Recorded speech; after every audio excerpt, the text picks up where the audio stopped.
It's also wonderful to be back with my great friend and ally, Chancellor Merkel.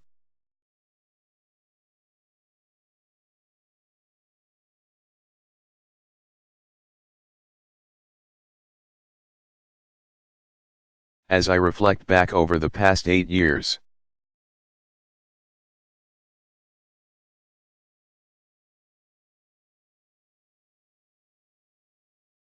I could not ask for a steadier or a more reliable partner on the world stage, often through some very challenging times.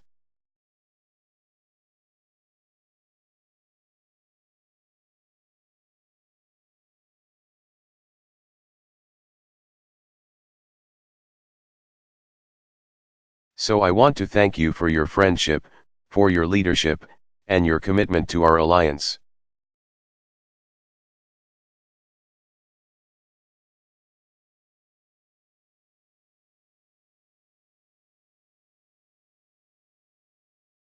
And I want to thank the German people for the incredible partnership.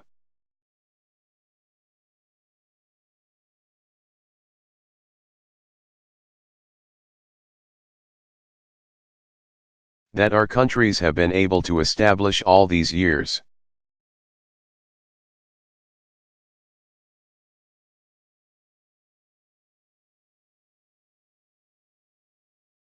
Last week marked the 27th anniversary of the fall of the Berlin Wall.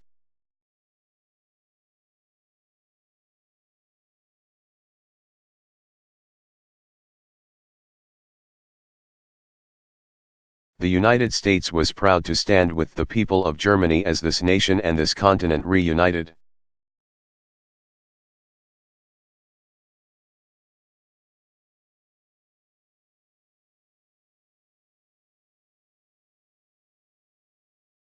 And rebuilt, and reached for a better future.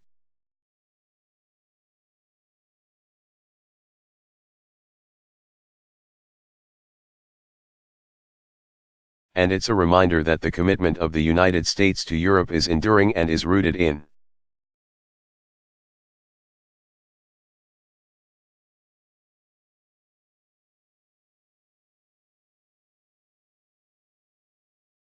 the values we share, values that Angela just mentioned, our commitment to democracy, our commitment to rule of law.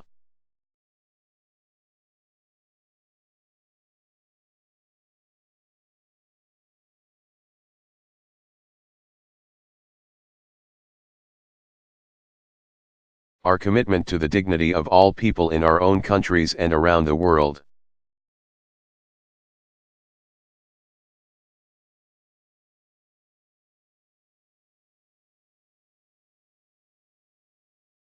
Our alliance with our NATO partners has been a cornerstone of you.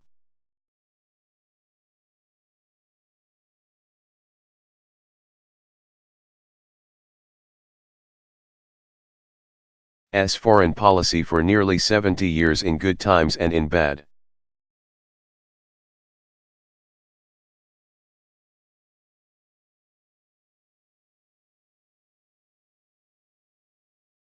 And through presidents of both parties, because the United States has a fundamental interest in Europe's stability and security.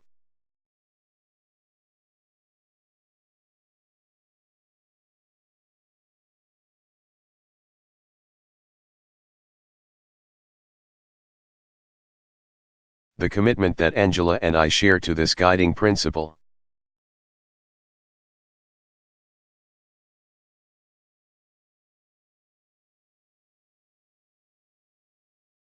Has formed the basis for our conversations this afternoon.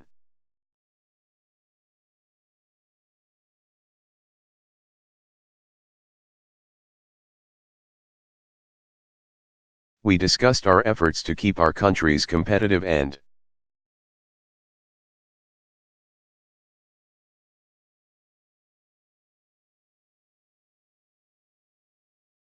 to create jobs and opportunity on both sides of the Atlantic.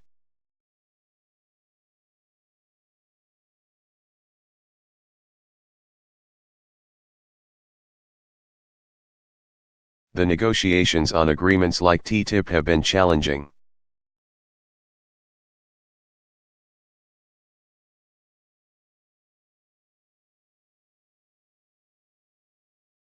and obviously at a moment when there's concerns about globalization and the benefits that accrue to particular people.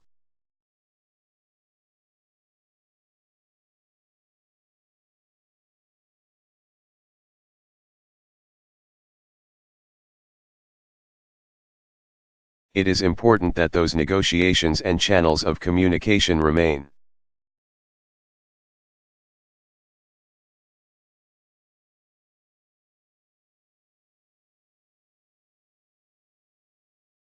Because, ultimately, what we have shown over the last several decades is that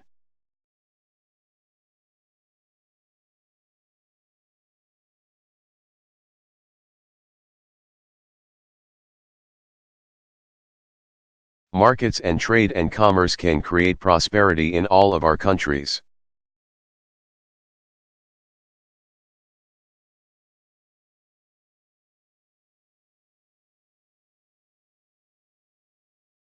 That it's not a win-lose situation, but it can be a win-win situation.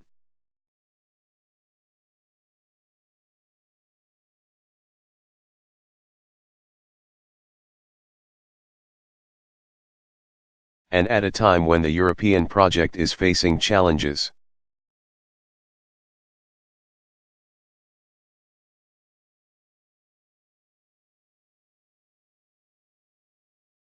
It's especially important to show the benefits of economic integration by continuing to invest in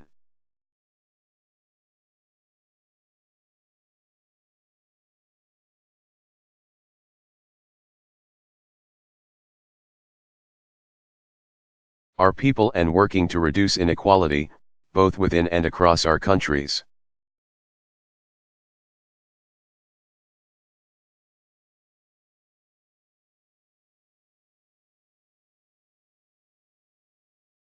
I reiterated our hope that negotiations over the United Kingdom's exit from the EU will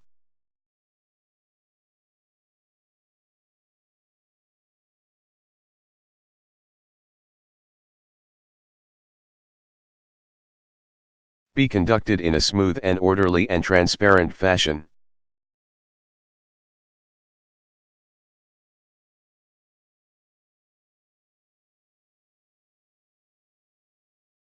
And preserve as closely as possible the economic and political and security relationships between the UK and EU.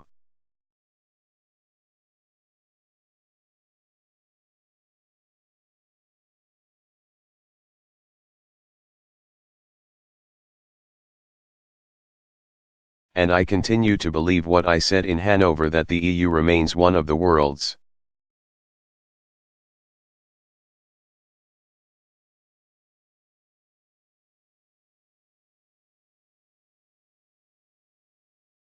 great political and economic achievements, and that those achievements should not be taken for granted.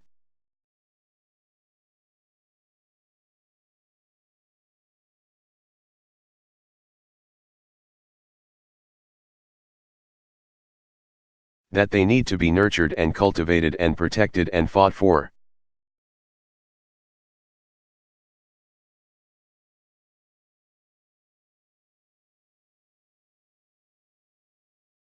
Because the achievements that we've seen on this continent, in contrast to a divided Europe of the previous century,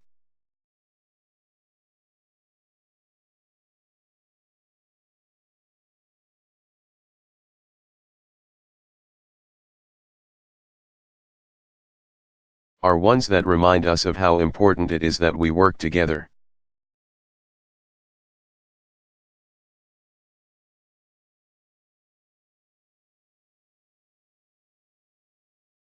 And that we are willing to uphold principles that have resulted in unprecedented prosperity and security throughout Europe and around the world.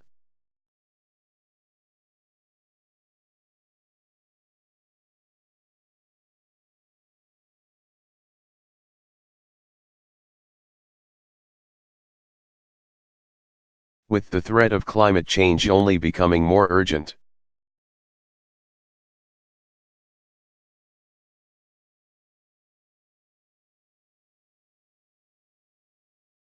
Angela and I focused on the need for American and EU leadership to advance global cooperation.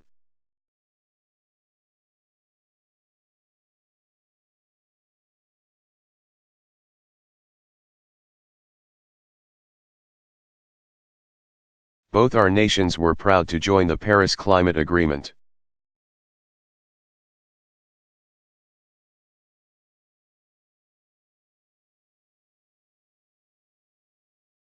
which the world should work to implement quickly.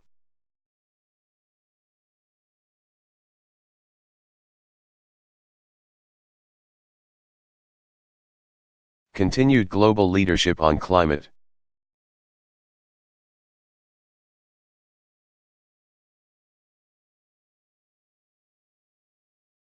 In addition to increasing private investment in clean energy is going to be critical to meeting this growing threat.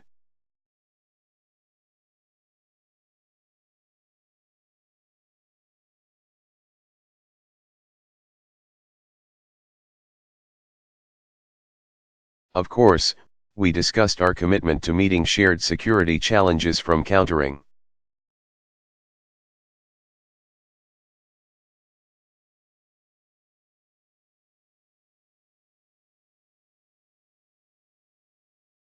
cyber threats to ensuring that Iran continues to live up to the terms of the Iran nuclear deal.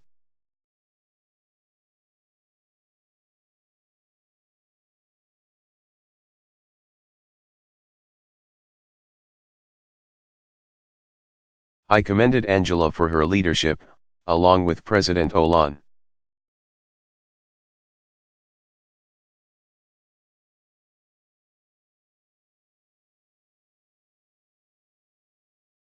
In working to resolve the conflict in Ukraine.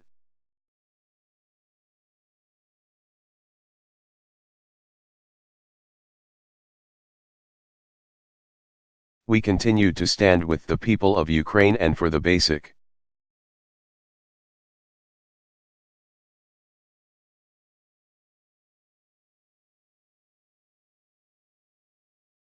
principle that nations have a right to determine their own destiny.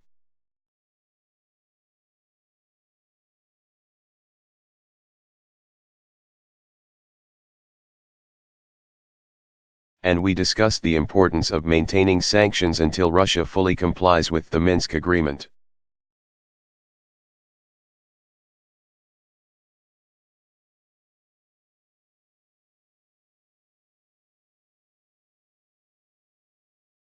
As part of the coalition against ISIL, we are putting that terrorist network under tremendous pressure.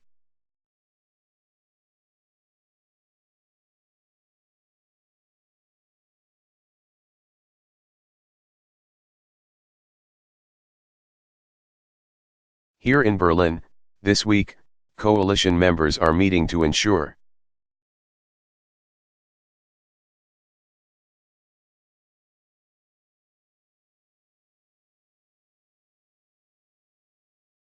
we remain unified and focused on our mission to destroy ISIL.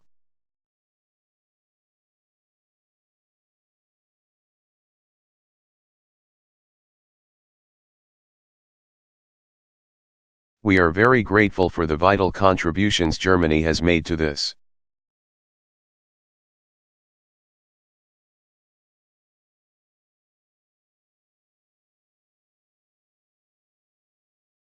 Fight training local forces in Iraq, sharing intelligence.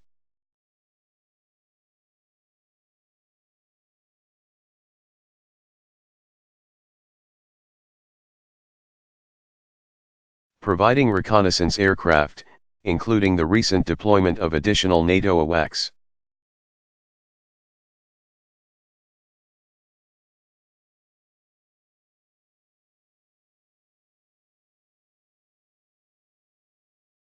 And as Iraqi forces continue the liberation of Mosul, I am pleased that NATO will be meeting the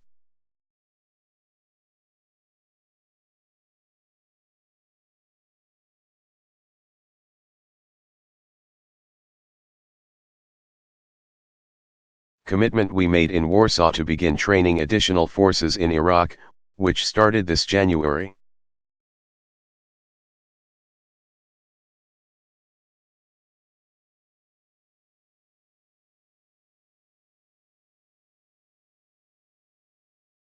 We also continue to stand united with Germany and our NATO allies.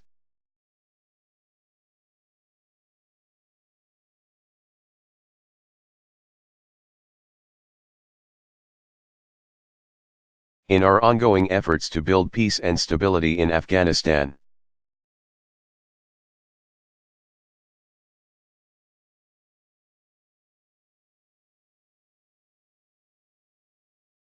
On Syria, it's clear that the indiscriminate attacks on civilians by the Assad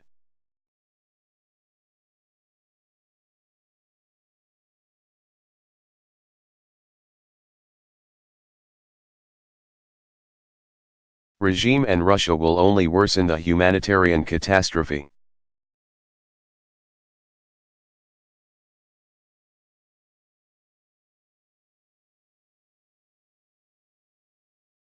And that a negotiated end to the conflict is the only way to achieve lasting peace in Syria.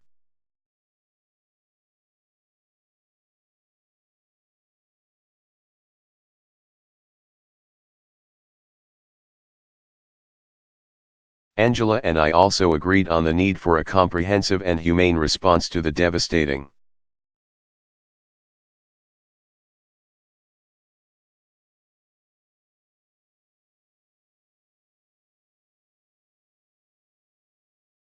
humanitarian crisis in Syria and for the influx of migrants and refugees from around the world.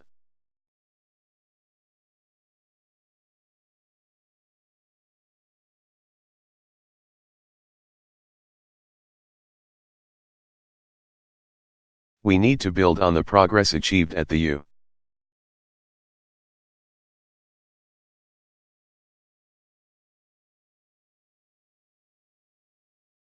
UN Refugee Summit, which yielded new commitments from some 50 nations and organizations.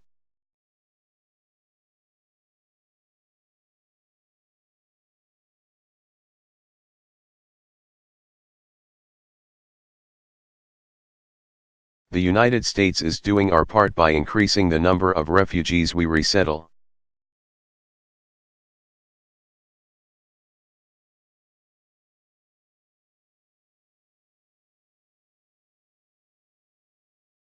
And I want again to commend Angela and, more importantly, the German people for the extraordinary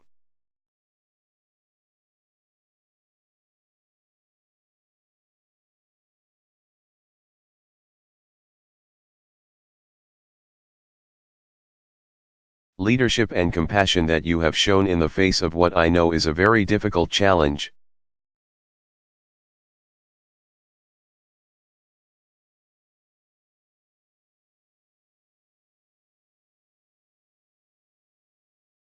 You are not alone in trying to deal with this challenge.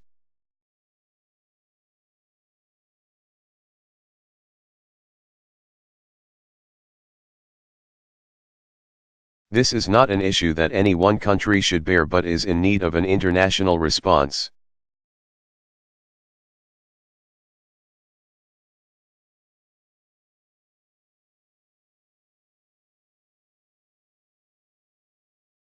And I not only intend to make sure that we have put in place more robust support from the United States,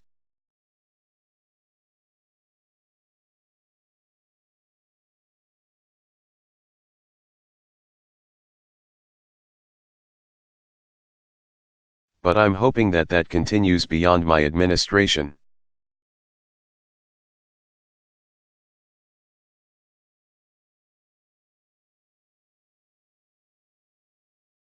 On this final visit, I am reminded of the visit I made here before I became president.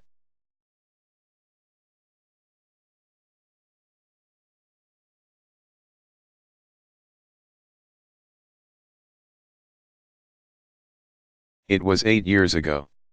I had no gray hair. But I believe today what I said then, if you want a model for what is possible.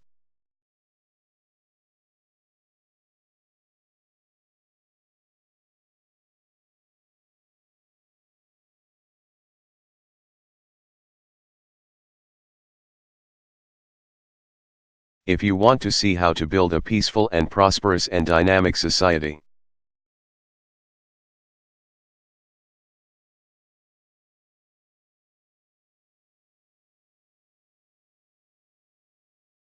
then look at Berlin and look at Germany.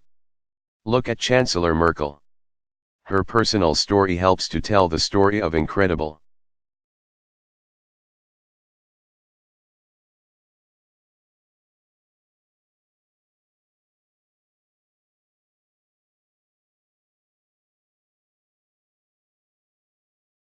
achievement that the German people have embarked on, and I think is something that you should be very proud of.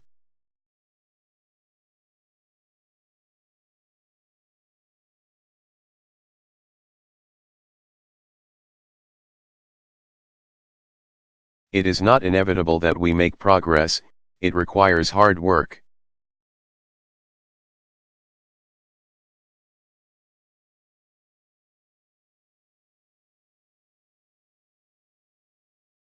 Sometimes it may seem as if progress is stalled.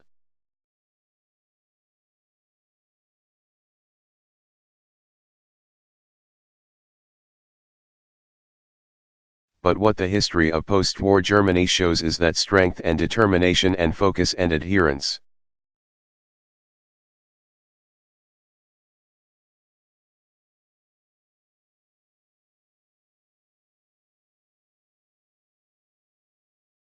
To the values that we care about will result in a better future for our children and our grandchildren.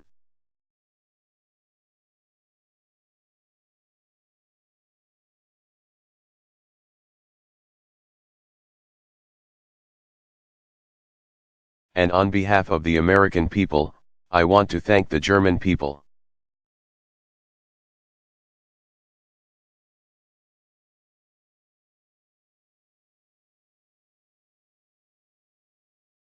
I want to thank Chancellor Merkel, for your deep friendship and your steadfast partnership.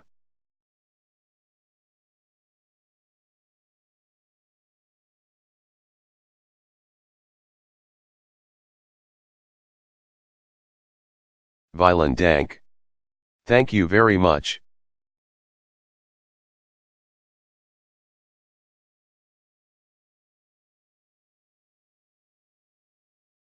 Mr.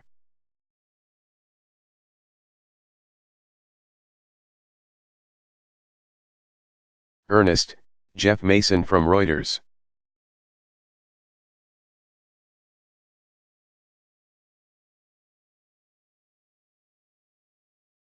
Question, thank you very much.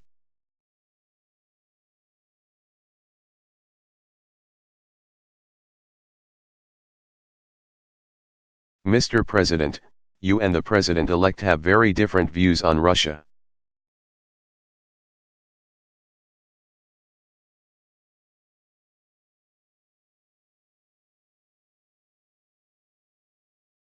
After your meeting with him last week, can you assure Chancellor Merkel that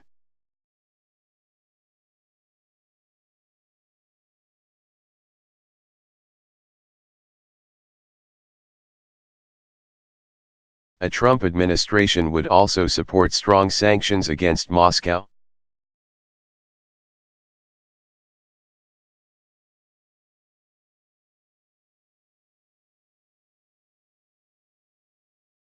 Similarly, what have you told President Putin about Russia's influence on the EU?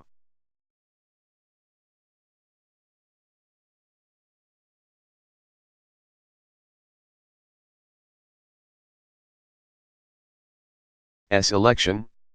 And how would you advise European countries to deal with the same threat?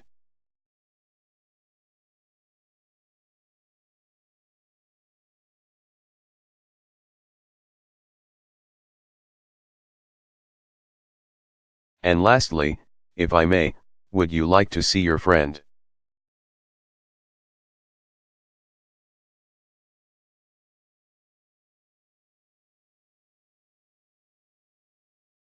Chancellor Merkel, run for re-election next year? Speaks German.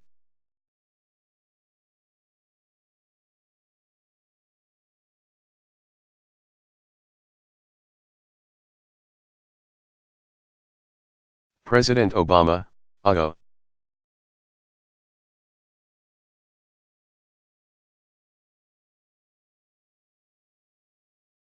Pull out your German, showing off.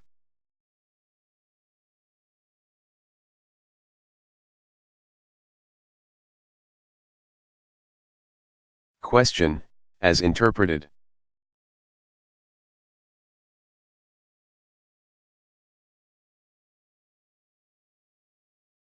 Has the American president calmed you in the sense that on the policy of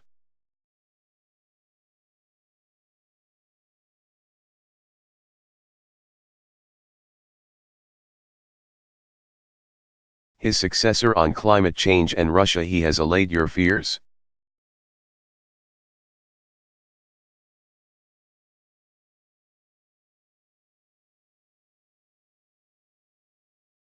And are you concerned that the common European policy towards Russia will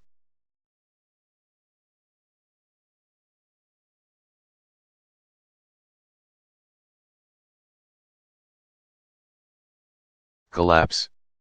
And after the election of Mr. Trump, would you, as a sign of civility,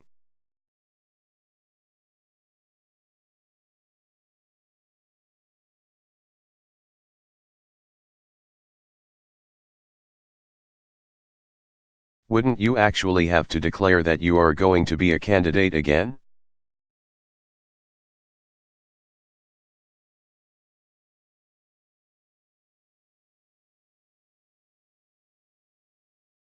President Obama, well, I try to make it a rule not to meddle in other people's politics.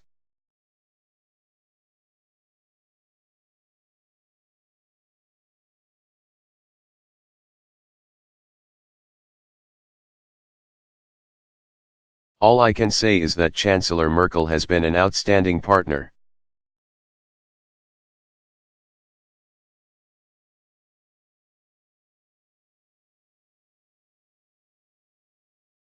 And Chancellor Merkel is perhaps the only leader left among our closest allies that was there when I arrived.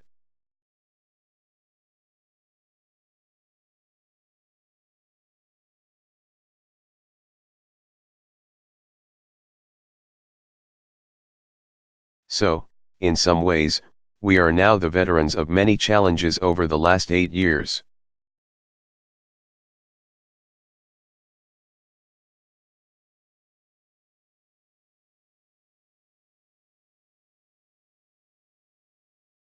And although we have not always been in sync on every issue, in terms of our core values,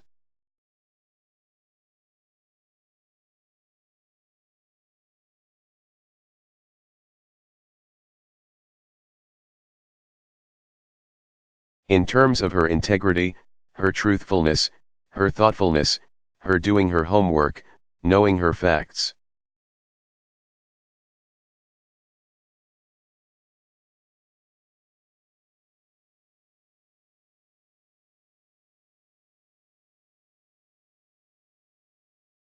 her commitment to looking out for the interests of the German people first.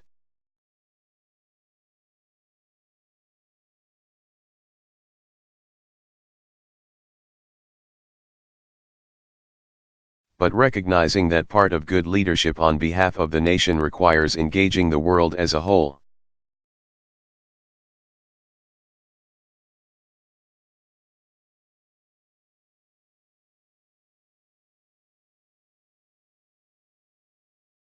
And participating effectively in multilateral institutions, I think she's been outstanding.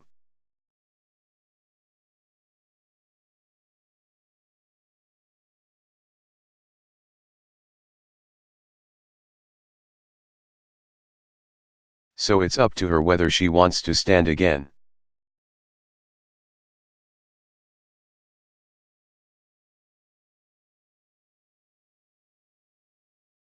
And then ultimately it will be up to the German people to decide what the future holds.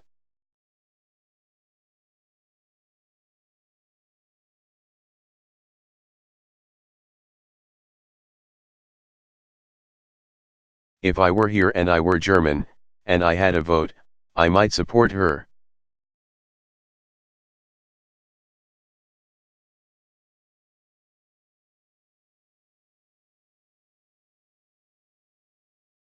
But I don't know whether that hurts or helps.